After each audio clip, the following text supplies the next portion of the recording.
StrayAllDay.com. You're now tuned into the show where you learn the discipline to show up day after day, to do the work, the confidence to put yourself out there boldly and authentically, and the mental toughness to continue showing up, doing the work, putting yourself out there even when the success you've expected to achieve has yet to be achieved. And on top of all this, you get a huge dose of personal initiative. That is the go-getter energy that moves any one of us, including yourself, to go and make things happen instead of waiting for things to happen. And then we put all this together into a series of frameworks, approaches, insights, strategies, and techniques all underneath the umbrella of one unifying philosophy that is called Work on Your Game. My name is Dre Baldwin, also known as Dre All Day, and welcome to the show. And today's topic is, we are talking why you need to be important, not nice. Yes, be important, not nice.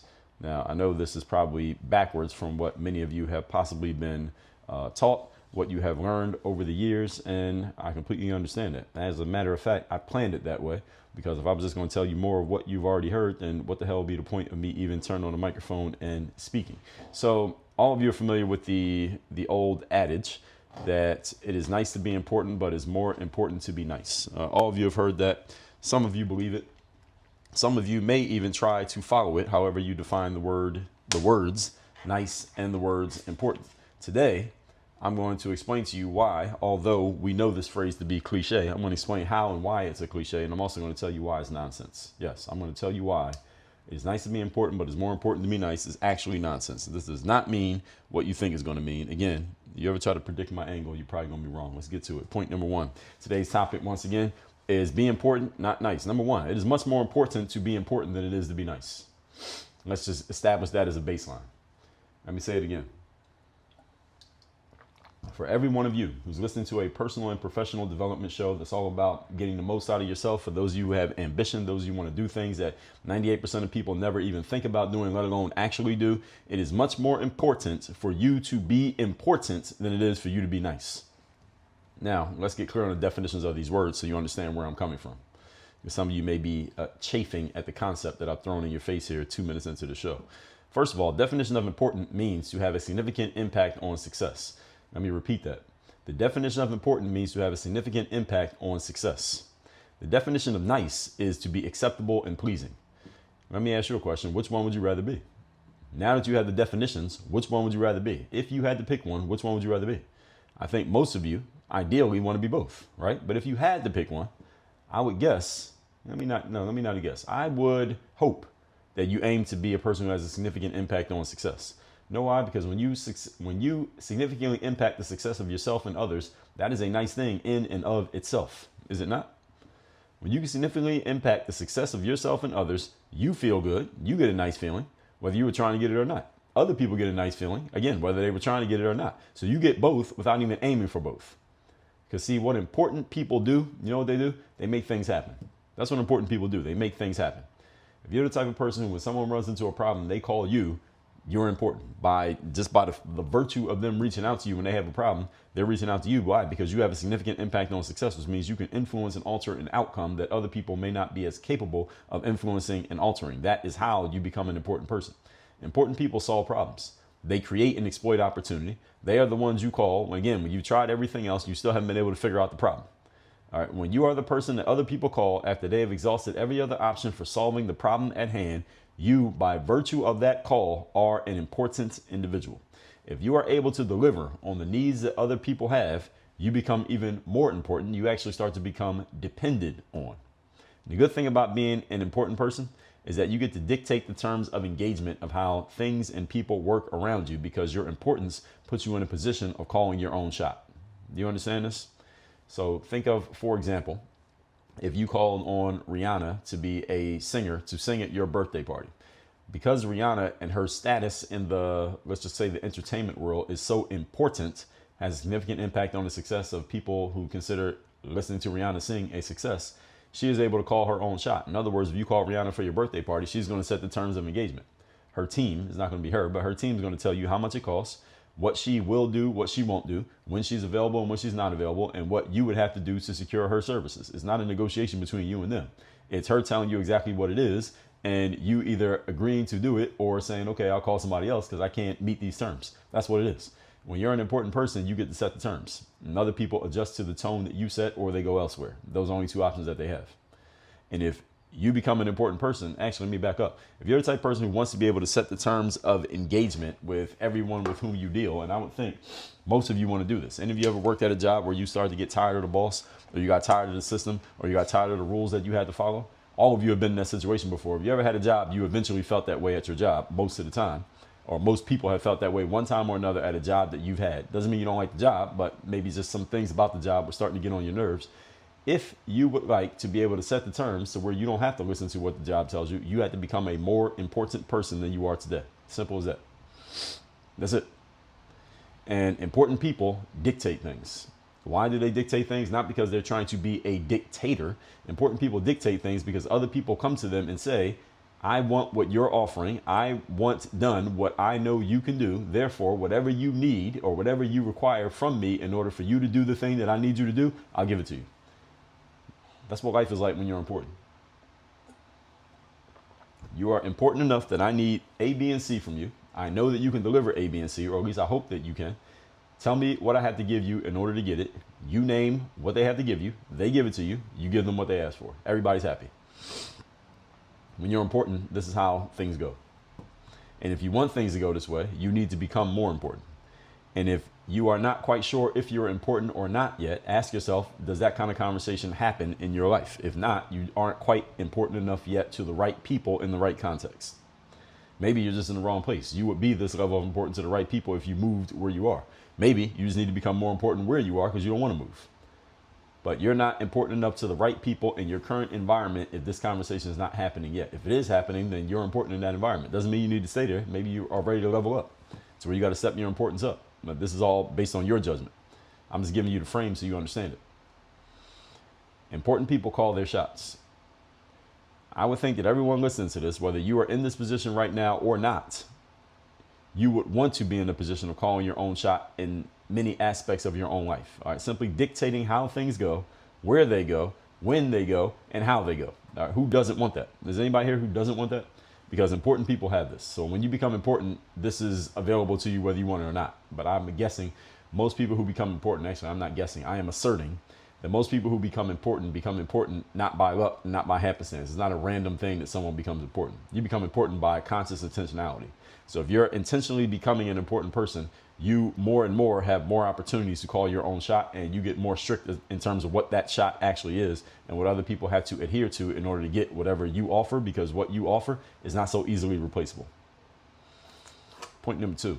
Today's topic, once again, is to be important, not nice. Number 2, people who emphasize being nice over being important often do so as a rationalization because they simply have not made themselves significant nor important enough to where they don't have to be nice if they don't want to be. It's a long sentence. Let me say it again slower. People who emphasize being nice over being important, there's a reason why people do this. All of you have run into people who fit this description. Some of you, let's be honest, fit this description yourselves. People who emphasize being nice over being important do so as a rationalization. And one of the reasons they rationalize it is because they have not made themselves significant nor important enough to where they don't have to be nice if they don't want to be. So let me give you an example here, ask you a couple rhetorical questions. How many of you have ever been nice to a person who you didn't really feel that good about, but you were being nice to them because you kind of had to be nice to them? How many of you ever had a coworker who you were polite to and professional with, even though you hated that bitch or you thought that guy was a complete jerk, but you were nice to them anyway because you kind of had to be because of the job? See, that's what happens when you're in a situation where you're not important enough to tell people how you really feel. Now, some of you may not be of my wiring. My wiring is I tell people how I really feel, regardless of how I think they will feel about it. But that's just me. I'm not saying all of you is like that. Some of you may really not like a person, but you'll still be polite to them because you're just that type of person. Nothing wrong with that. What I am saying, however, is that when you're important, you're nice when you feel like it, but you don't have to be nice if you don't want to be. And you have this option available to you at all times. If you ever find yourself editing yourself when talking to another person, talking to or with another person, and you're editing yourself for, let's just call it political reasons, then there may be some importance that you're missing. Let's just put it that way. Donald Trump, for example, let's use him as president. He's a good example because a lot of people think he's a jerk and a lot of people like him and opinions are split. he does not have to be nice to anybody who he doesn't want to be nice to. I think we have a pretty long track record of this guy who makes it really clear he doesn't have to be nice to anyone if he doesn't want to. One of the most famous moments, now all of you can go find this, is back in, I don't know if this is 2015 or 2016, but it was when Trump was still running for the Republican nomination for president in 2016, his first time through. And Megyn Kelly was the host of a debate. And this is when there were still like 10 people trying to win a Republican ticket, and no one was sure who was going to win, but it was becoming obvious Trump was going to win. And it was in this moment that it became obvious he was going to win. Finally, Megyn Kelly comes around to Mr. Trump, because he hadn't been president yet at this point. She says, "Mr. Trump, you have been noted for saying," and she started listing a bunch of negative things that Donald Trump was on the record saying about certain women at certain times. You know how Donald Trump talks. He's very crass type of speaker. And she started listing all these negative things you've said about women, and the crowd is kind of stirring as she's reading this list. She says like a laundry list of negative things he said about women. And Donald Trump, if you look up this clip, it's a really funny clip because the camera's on him while she's reading the list. And you can see him he's scrunching up his face in a few ways, and he's trying to think of something to say. It doesn't take him long, but he interrupts Megyn and he blurts out, "Only Rosie O'Donnell." And this is in front of a live audience. And it's a big audience. This is like in a stadium. And the arena just goes crazy when Donald Trump says, the crowd just goes crazy.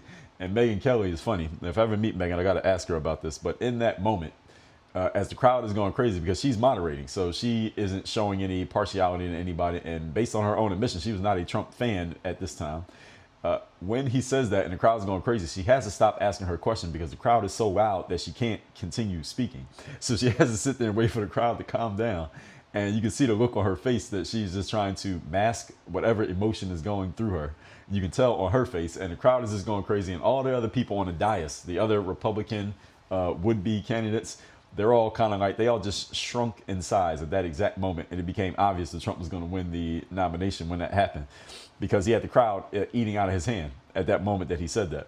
I'm saying all that to say this: there's no politician who would ever have done something like that in that moment. And the reason why he was able to do it is because he was already important before he got into politics. He was important enough that he didn't need to be nice. Because the question, I don't think the question was a very good question. I don't know if Megyn Kelly wrote that question herself. I'm assuming that she did, based on what I've heard from her talking about her work as a journalist over the years. I didn't like the question because it was kind of like it was a no-win question. The question was set up to make him look bad no matter what he said. If he tried to make amends for the things that he allegedly had said, then he would look guilty for having said them. And if he tried to act like he didn't say them, then it could be used against him because you did say it. You said this, here's a quote, here's a quote. What do you want to say to that? He came up with the only way to answer that was to go over the top of the problem by saying, yeah, I said that, but only about one person. And it became this punchline. It was really funny. And again, what made it stand out was that no politician would ever do that, and he did it. And this is one of the reasons why he is who he is to this day, 10 years ago. So the whole point here, I'm still on point number 2. Topic again here today is more important than being important. Is that when you're important, you don't have to pretend to be nice. And I would bet money, every single one of you listening to this right now has had a situation sometime in the last 6 months alone when you found yourself editing yourself, being polite, being professional, being nice to a person who you really didn't want to be polite, nice, or professional with because you, in whatever way, disagreed with them or their behaviors, or maybe even their words. But you edited yourself and was nice to them because on some level you needed to be. The more important you are, the less you need to do this. And I'm not saying that there will ever come a time in life. Maybe you will never get to a point in life where you can be like this with every single person. Most people don't get there maybe till they're 80 years old and they're teetering on the grave and they just decide, well, fuck it. I'm going to say whatever I want to everybody. Some of you may always be polite to certain people for certain reasons. Maybe you'll always be polite to your parents, or even if you disagree with them, you'll be respectful of your parents. Maybe with your kids, you may think they're doing something stupid, but you're still trying to be nice to them because you want to maintain the relationship. There may be areas of life, rather, where you'll always be nice to people, even if you really don't want to be. It does not make you a bad person. I'm just giving you a thermometer, let's just say, for lack of a better term, when it comes to your importance. The more important you are, the less you need to do this. Why? Because it doesn't matter if someone thinks that you're not nice. Again, how many people think President Donald Trump is not nice? A lot, but it doesn't matter. Not really. At this point, not really. So when you're important, or you're someone who does important things, you don't need to be nice if and when you don't want to be nice. Nice is optional when you're important. I'm not telling you not to be nice. I'm not telling you to be an asshole. I'm not telling you to be a jerk. Nice is optional when you are important. Same way that I tell you that narrative, telling a story, is optional when you win. Winners don't have to tell a story. They choose to tell a story. Losers have to tell a story because they can't just tell you about the outcome, because the outcome doesn't make them look good. So they got to tell you a story to make up for what they didn't do in performance. Winners did it in performance. So they tell a story because they choose to, but they don't have to. You understand? It's the same thing when it comes to important and nice. I'm using the same framework just for different reasons. And speaking of winning, Michael Jordan, his trainer is a guy named Tim Grover. He wrote a book called Relentless.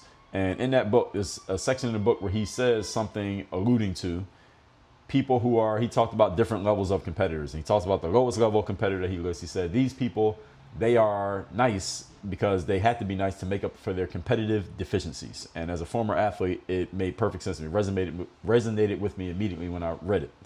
That people who are not super competitive, but they're playing a sport, they tend to be nice guys, nice girls. Why? Because they're not competitive enough to be a jerk.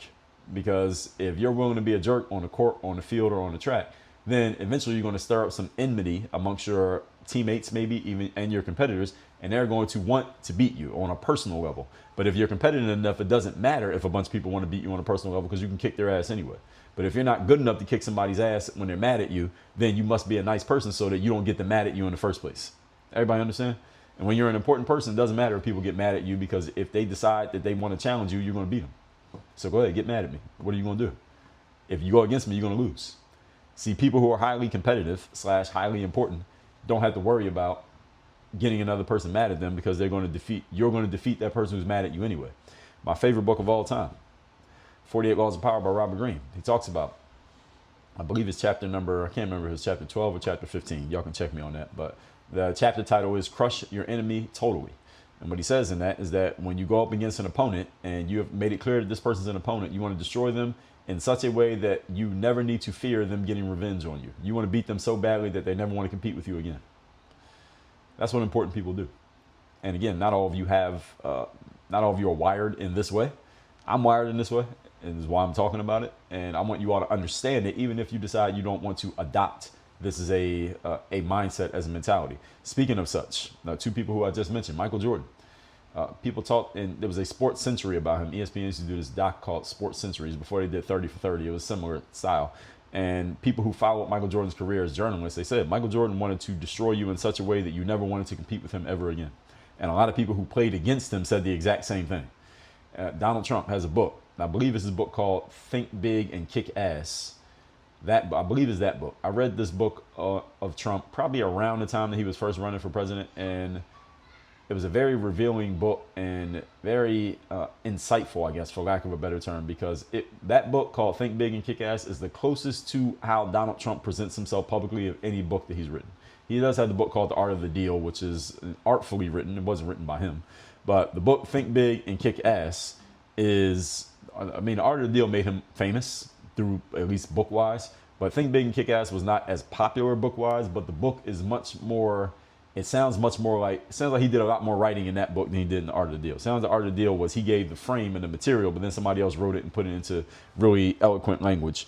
Think Big and Kick Ass sounds like his language. Donald Trump, I wouldn't call him eloquent. He's much more crass and much more direct, which I respect, but I wouldn't call him eloquent. Same way, I would call Barack Obama eloquent. Donald Trump is much more crass and direct. They both get their point across in different ways for different reasons.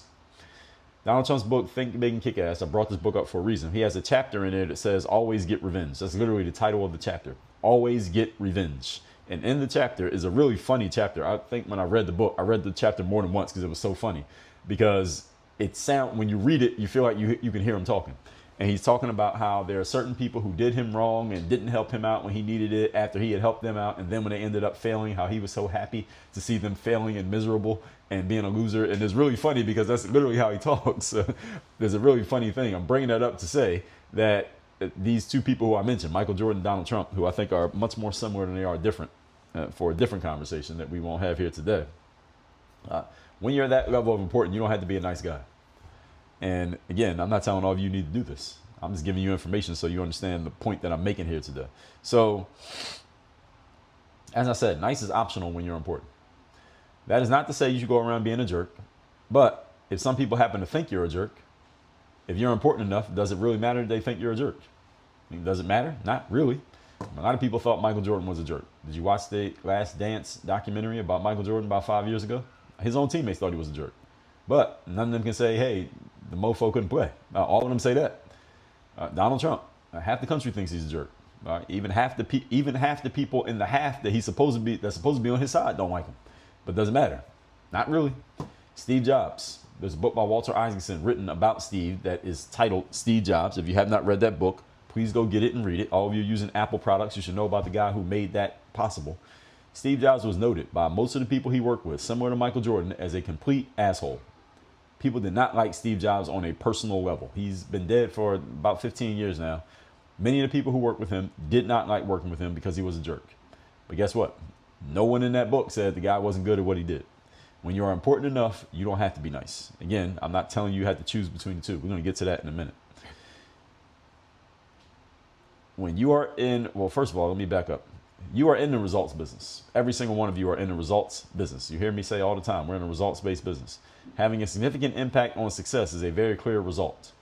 And if you have to make a choice between doing the thing that impacts success and doing something that will make people think you are nice, which one will you choose? Because in life, you will have to make this decision. What makes you nice and what makes you successful? You'll have to make a choice. You should ask yourself this question, answer the question, because it can give you a lot of insight as to why you hold the position you hold right now. And it can tell you a lot about where you might be going. I told you all this when I did my episode, when I told you about the birth of my son. Let me tell you what episode that was, in case any of you was not around when that episode came out. I believe it was the same episode in which I rightfully trashed the medical system in the United States of America. It was episode number 2338. I told you about the birth of my son. Long story short, we ended up in Jackson Memorial Hospital in Miami, Florida. And there were some nurses and doctors in there who wanted to do some interventions and some, I don't know what you call these, things they wanted to do to my newborn son who had just been born. And there was a laundry list of things they wanted to do. And long story short, I told them, no, you're not going to do that stuff.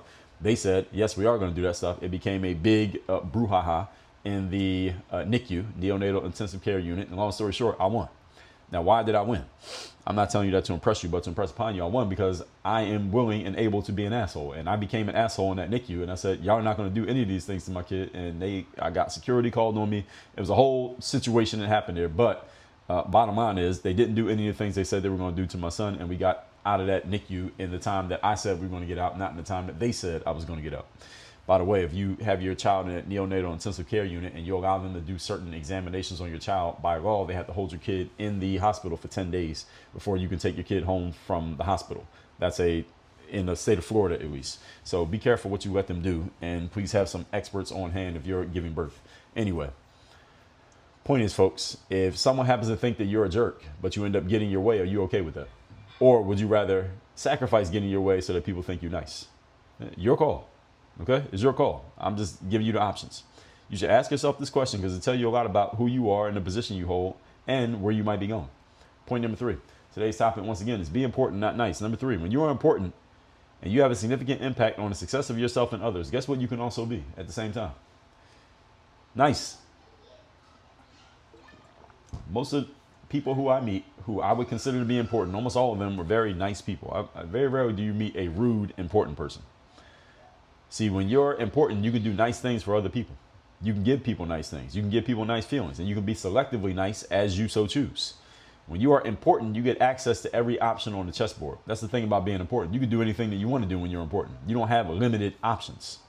You see, when you're not important, you have limited options. And one of your limited options is you have to be polite and nice to someone who you think is a fucking jerk.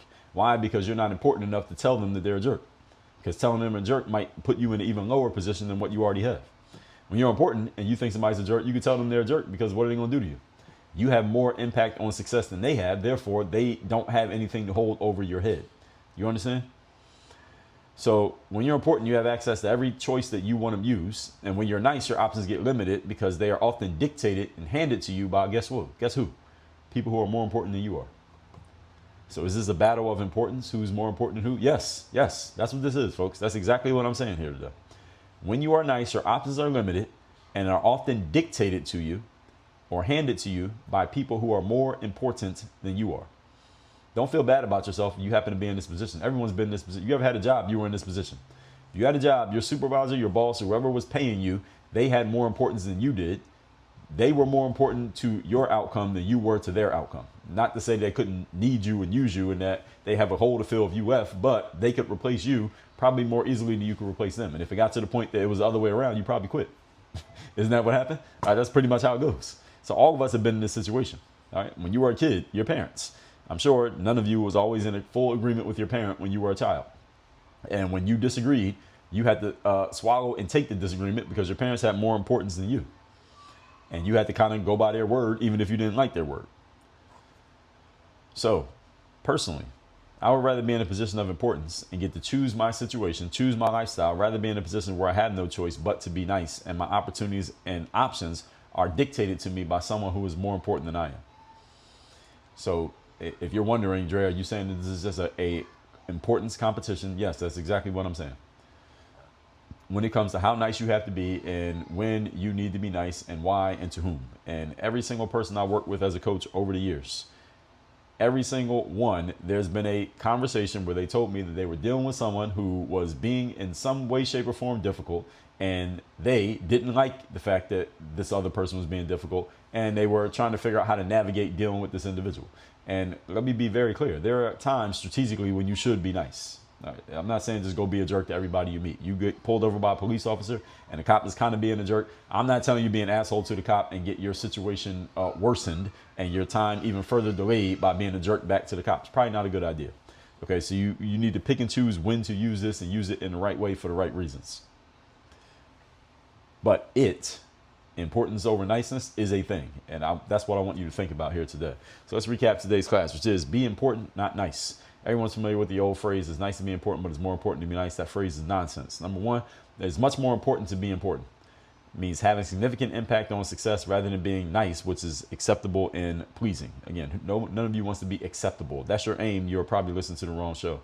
Number two, people who emphasize being nice over being important also often do so as a rationalization, as a compensatory action, because they are not important enough to not be nice. All right? When you are important, you have every option available to you. Number three, when you're important, you have a significant impact on the success of yourself and of others. You also are afforded the option of being as nice as you want to be. Why? Because when you're important, you can do whatever you want to do. When you're not important, you got to do what you're told to do. All that said, everybody, workonyourgameuniversity.com. You have not yet joined, go to that link, workonyourgameuniversity.com. Also, if you haven't tapped into the chat bot, you see it, you hear me talking about it here. That's dreallday.com/AI, the Dre GPT chat bot. We're building more as we speak. Might have more built by the time you even hear this episode. Go check that out as well. Work on your game. Dre all day.